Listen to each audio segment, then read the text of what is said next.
He's like, no, do what truly brings you joy. And if it doesn't, change it. Live for Mm. yourself, not chasing trophies and chasing after other people's expectations. But at the end of the day, are you happy? Hello, and welcome to the Business of Happiness podcast. I am your host, Dr. Tarryn MacCarthy, and today is going to be such a great day. Today, I'm introducing you to a very, very special person, Dr. Parul Dua Makkar. And she is the host of her own podcast and a book of the same title, Life Interrupted, Dr. Dua's Survival Guide. And her story is something I know will impact you deeply. So I won't give away too much in the preamble here. Before we get into her story more deeply, I'd love to just have you join me in welcoming Dr. Parul. Welcome to the show, Parul. So happy to have you. Thank you so much for having me, Taryn. So you are a practicing dentist in Long Island, New York. Correct. And you launched this beautiful podcast and this incredibly emotionally emotional book about your brother, and that you and your brother wrote together. I mean, he really wrote most of the entries in it, but share with us a little bit of your story of how Life Interrupted came to be.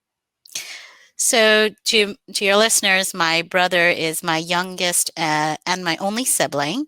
He was he had just turned 33 when he had the diagnosis of stage 2 oral cancer, and he was a dentist like myself, and he was based in Canada. I was in the U.S., so he had beaten cancer once with surgery. However, during the time of COVID, the cancer returned and it became metastatic. And December of 2020, he knew that time wasn't really on his side. He had sold his practice that he had started from scratch.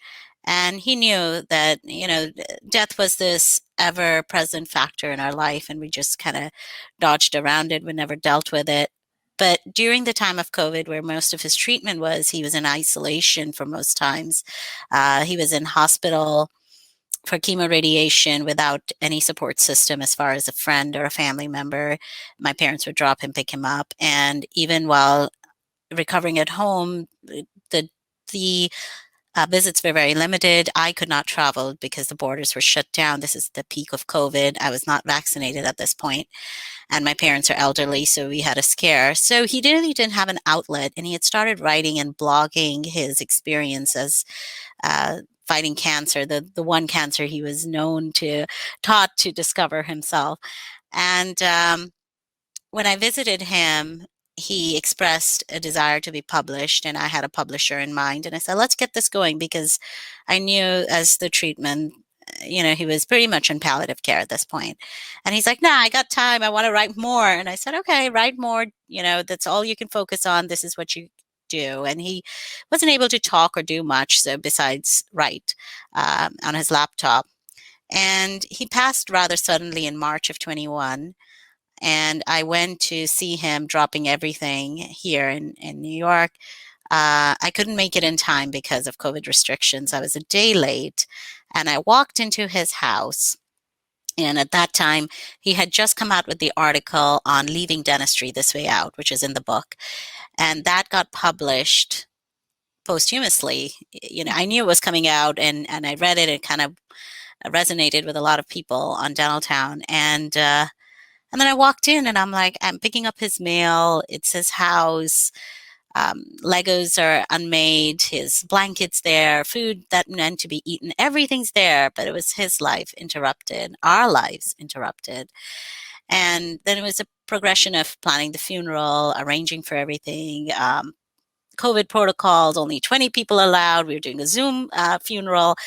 And amongst all of this, there was hard to talk about anything. So I started reading his blogs and his wisdom that he had at 34. And it resonated with a lot of my, it made me pause and really reflect on what he wrote. And I said, I couldn't do anything else for him. I couldn't save him. I couldn't put an earlier diagnosis. I couldn't be there to help my parents, anything as a sister or a daughter. The only thing I could do was finish his story that Mm. he started in his words. And so I wrote the foreword and the epilogue being that he was more than the cancer that took him and the aftermaths of cancer and trying to find that peace and balance after a catastrophe that we least expect. And that's how this book came along. It was my ode to him, my promise that I'd kept for it to him. And yeah, and he called it the survival guide. So Dr. Dua survival guide. I love it. I love it. And one of the things that you mention is that we are more powerful than we can imagine. And that's something that he was recognizing as well. He recognized that, yes. Mm. Yeah, please tell me a little bit about that, because I think to me that resonated most Right. in And his story and in yours. yeah, he talks about that the human mind, body, and soul have a remarkable capacity to heal, and we Mm. are more powerful than we can imagine. And I think he was he knew his fate. So, and he didn't express any anger or resentment about the fate, the cards fate dealt him. He just accepted it. He was like, okay, this is what I got. I'm going to do something positive. I'm going to write and reflect on my life lessons, and maybe it'll help and inspire others to change their lifestyle. Like he wasn't happy with the profession for his own. I think he loved dentistry in this pure sense, but it was the business aspect of it. And he said, why should have to be that I had cancer and it was my ticket out of dentistry, but it shouldn't have to be that. You should really live for yourself. And what are we chasing trophies for? And he talks about all of this. And then he says, like, we really are stronger. We just have to, it's a mind over matter.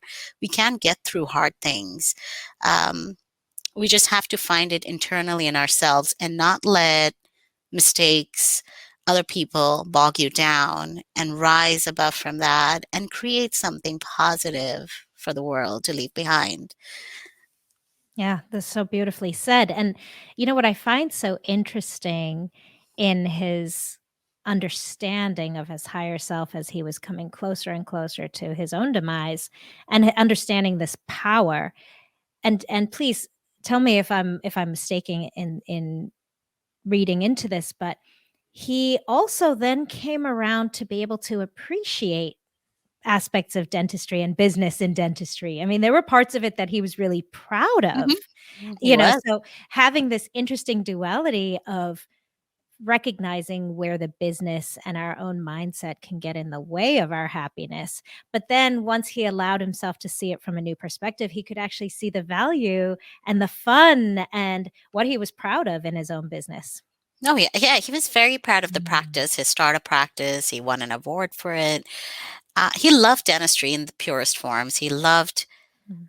going to Peru. He did a few mission trips. And he's like, just providing a service, getting people, like having these orphans line up for days, traveling for weeks to get some sort of service. We take so much for granted in our lives, and we are so privileged. He acknowledged that, and he said dentistry in its pure form is beautiful. It's when you mix it in with all the other stuff, that's when it got a little tricky for him. But yes, to isolate what it is and try to navigate around it and still enjoy the profession and still enjoy your life, and it may not be just dentistry, maybe any aspect of your life, to be able Absolutely. to recognize what it is that's causing you this unsatisfaction, and you shouldn't have to go through life having to deal with it. Life's too short for that. Light really is. It blink and it's gone, and time is just this precious commodity we can't ever bring back. We can't go Mm. back to it.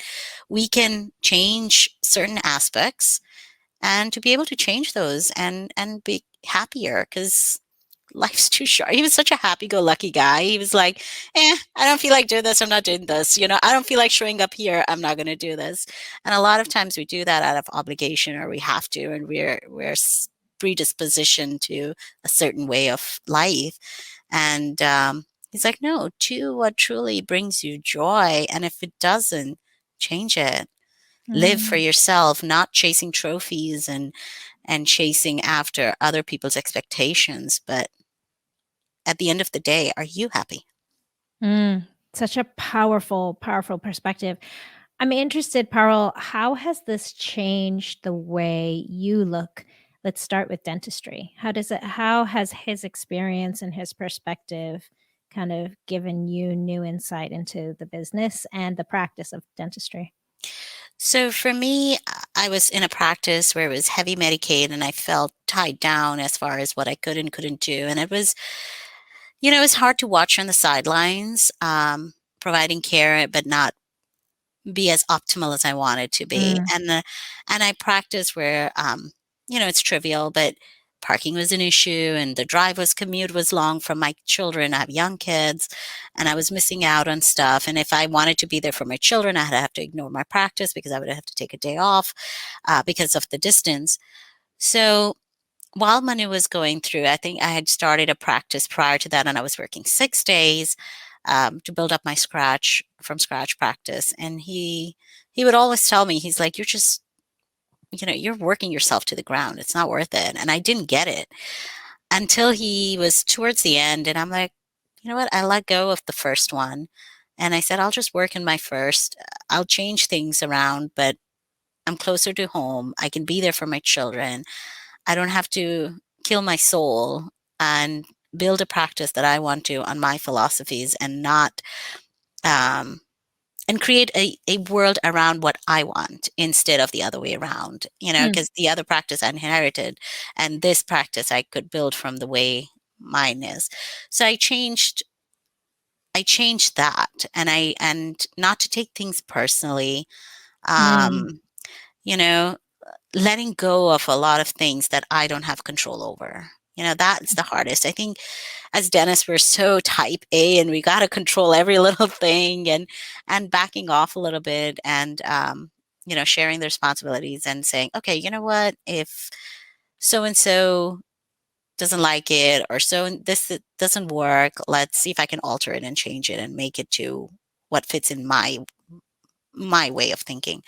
um but yeah, letting go, and really prioritizing family time, Mm. because it's not worth it. Money you can always make. It'll come and go. It exchanges hands. It's not yours to begin with. It's yours for the time being. And once you go, it'll be gone. But building memories and quality time, that's what's more precious than anything else. Building memories. Hey guys, I'm interrupting your podcast episode to let you know about an incredible new program that I'm launching in January of 2023. It is specifically for practitioners in medicine and dentistry to help you rediscover happiness and inner fulfillment within your profession and your life. I remember what it was like for me when years ago I was so depressed and anxious and feeling like I had created and built a treadmill I just couldn't get off of, pushing through every day and wishing my life away. This program is the how of how to find happiness in your practice and in your life. Because we know that when we feel good, that's when we can do good. Check out thebizofhappiness.com/radical happiness, or click the link in the show notes. I cannot wait to see you there. So, when you had this change of perspective and you decided to look at building your from scratch start practice differently and having a new mindset around family time and business and money, how did you notice that impacting your experience? In other words, did you notice any change in your own demeanor, your own happiness, the people around you? What did you see as a result of just that switch in mindset? That I was not as jumpy or like as tired and exhausted and with like, did I do everything one place? And, just running around. I was just running around this rat race and not really felt like not really accomplishing anything. So it paused me to stop and do things that I want to do and enjoy. It gave me extra time. Mm, It gave me, and even patients see it like I'm more relaxed and I'm not stressing. I only see, I'm not in a heavy Medicaid practice. You're probably seeing 20, 30 patients a day pre-COVID. And now I have less patients. I'm able to spend quality time and it reflects of it's patient care at the end of the day that I can sit and devote and be like, I'm here for you. mm, And I'm not here on a time clock and I need to, check off X many boxes. I'm here for you and we're going to build a relationship and I get to see generations um, of families, mm, and that just creates like, yeah, I'm part of it. And it just, it makes me a better person, makes me more appreciative of the work I do because I'm not, it's not a number crunch anymore. mm. It's And patient centered care. Yeah. and you really have put your focus on the value that has the most value to you, which from reading between the lines is quality time. The quality time with your patients, quality time with your family, Right. giving yourself that permission. Yeah. Yeah, really Yeah. interesting. Yeah. And we're in a profession that allows us that, right? There is no right or wrong way to do things. Yeah. And it's time and experience and, my life lessons that have got me to this point. I graduating, I would have not thought that life would take me on this journey or I would practice in a certain way. It's trials and errors, making those mistakes and learning from them that brings Mm, me to where I am. beautifully said. Beautifully said. Yeah. It's so interesting, Pearl, because I had a similar understanding of my own self in terms of wealth and value when I recognized that quality time was actually something that fed my soul. Right. And the same perspective of, wow, we're sitting in this profession where I get the opportunity to be one on one with someone. Sometimes from a business perspective, that seems like an Achilles heel. We can only do so much because we can only be in one place at a time. Hmm. But from an abundance and wealth perspective in terms of value, it's such an incredible profession that we can give our full attention to someone really close up, As really close as face it to as gets. close as it gets, Yeah. and share that deeper connection with somebody if we allow it. And Right. I had this a similar experience where the value took on a different meaning for me, as opposed to chasing dollars, Right. which is important to be able to survive, but chasing or supporting or valuing that one-on-one time which can fuel your soul if that matters to you. Right. Yeah, Right. yeah. Yeah. And patients appreciate that too. When there's this white coat syndrome or the doctor is like considered God, they charge so much money that if you bring your personal self and your true authentic self to your patients and you spend the time with them and you talk about other stuff than dentistry, sometimes the elderly people, this is like their social visit even, Totally. and they spend time, like you build these, it's more than just you're coming in for a drill and fill. You're coming in for the person. You build these beautiful contacts and relationships, and that's what we're humans too, and we have feelings. And a lot of when Manu was going through treatment, I was with patients. I knew he was dying while I was midst of the care, and in my middle of my workday, I remember my dad. It was a Saturday, and he said, we're meeting with the palliative team, Mm. will tell you he's been moved to hospice. And I knew that this is it. This is the end of it. But I can't stop my day. I have to still focus on care and shift gear and shift my emotional perspective and allow yourself to be vulnerable to your patients and say, this is what's going on. I am not, Um, and they appreciate that, the hugs, the love, the warmth I got when I got back. It really made you, and people ask, they share their stories and Mm, lots of tears and stuff. So it humanizes the profession rather than, oh my God, I'm going to the dentist. It's going to stick me a needle. I hate the dentist. Oh, it's going to be horrible. It just humanizes the experience of being in our profession. yeah, and just the fulfills that need to be seen.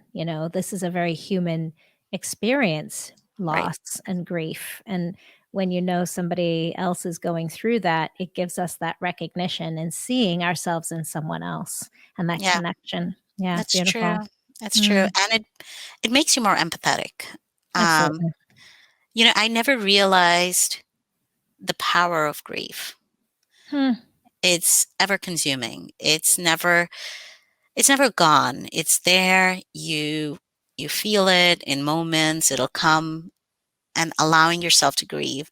Before somebody would pass and I'd be like, yeah, it's okay. I'm sorry, and send a bunch of flowers and that was the end of it. hmm, But it's not the end of it. It's ever present. And hmm, unless you go through the emotions, you realize, and it makes you more empathetic, and made me more empathetic and understanding. hmm, hmm. Yeah. That's interesting. You do mention in the podcast how trauma changes people, Mhm. and we've talked a lot about how Manu's perspective changed you, and now you're just touching on how trauma and grief changes people. How else did it change you beyond becoming more empathetic? It gave me the permission to say no. Ooh. We'd always, pre-COVID, we would have all these events to go to, and I would be like, no, I don't, yes, we have to show up here. And then we're just chasing, right? We've got 3 events, the kids have this thing, and we have to do this for somebody else, and someone's coming into town. Like, there's always so much going on, and there's always going to be life happening around you. Mhm. And, this gave me this permission, like, hmm, do I really want to spend time with this person, or do I really need to be at this Mm, obligation? mm, Is it an obligation, or is it my desire to be there? Am I happy going there? Am I bringing a positive energy when I'm going there? Sometimes I'm not ready, especially right after Manu's loss. I wasn't ready to be in public and in a happy occasion because I'm yeah. not internally happy. And I don't want to bring my negativity, my depression, or my sadness into somebody's joy. That's not fair to them. And the ability to recognize that, to recognize your feelings and acknowledge them, and not just brush over them that it doesn't matter. It matters. Your internal peace, your beauty from inside exudes out, and people get this, that aura of like, oh, I feel so calm when I talk to this person, or I feel so happy, or this person's always complaining, I don't want to be around, there's toxicity around this person. Mm, mm, So, it really changes that perspective. And so it allowed me that permission that, you know what, I don't feel like it. I'm not going to do this. mm. And I'll do this next week, or I'll do this later. I'll read this when I'm ready. Um, so it allowed me that. Yeah, And it's it's a, beautiful. yeah, Yeah, that's so powerful. So interesting how sometimes we just need the permission to say no. Mhm. yeah, And yeah, and that being our own permission, giving ourselves that permission. Yeah. yeah. I just wanna honor you and Manu, but, just honor you for really giving him this platform for the legacy that he leaves, and for bringing so much insight to those of us who are in this profession. And so thank you, and thank you to him for this incredible insight. I know I lost my brother, and he was the reason for the Business of Happiness podcast. It's really interesting how we both share a deep loss, and how that loss actually sparked something really beautiful and bigger than us. Absolutely. Because Yeah. that's when you lose something that was promised to you, Mm, um, when you are entitled to certain things, or you feel that you are, right? Like more family, more um, creating more memories. And when all of that's altered and is taken by no fault of your own, mm, mm, and you're left like, grasping onto the reality of what just happened, and is it an alternate universe? And when I think of, I don't know how you feel about it, but when I think of my brother's memories, and because I grew up in a different part of the world, not in the United States, it almost feels like it was another life, maybe Yeah. another lifetime ago, or maybe it was somebody else and I dreamt it, Yeah. that that my own reality is no longer feels tangible because I have none of it. Mm. And when you realize the fragility of life, um, then you pause and reflect of how you want to live it. Yeah. And at the end of it all, if you can go home with peace, you can go home and be like, today was a good day. And I'm happy with what I'm doing, and I'm not regretting going to work the next day, or regretting seeing a person, or regretting being in a marriage, or whatever it is, living in a town that you want, or the practice you want. And life's too short for all of that. So really enjoy and be in the moment and really live it. Every moment. I love it. Mhm. I love it. Oh, I'm so grateful to you for sharing your story. Thank you for the courage to do so and for taking this time with us today. Before I leave, I just wanted to ask you the question I ask of everyone, and I think it's so poignant in this discussion, but now what is your definition of happiness? My definition of happiness, boy, my definition of happiness is to see my children grow and prosper, Mm. that my hard work, like I see that they're out there living their lives to the best, and I help create that. My joys are now transcended into my children. Mm. I don't have I had a past and it's gone, and I live in the future, and I live in the present. But to be able to see my hard work, um, what I created, be impactful, and I see my children become who they're to their most potential and be happy people. Mm. That's it. That's really it. Nothing else brings me more joy than them. Wonderful. Thank you so much, my friend. And thank you to all of you for joining us here today and for being a part of our story and being a part of this moment, the presence in this moment, to be able to have new insight and new perspective. And as always, remember, when you feel good, that's when you can do good. Bye bye.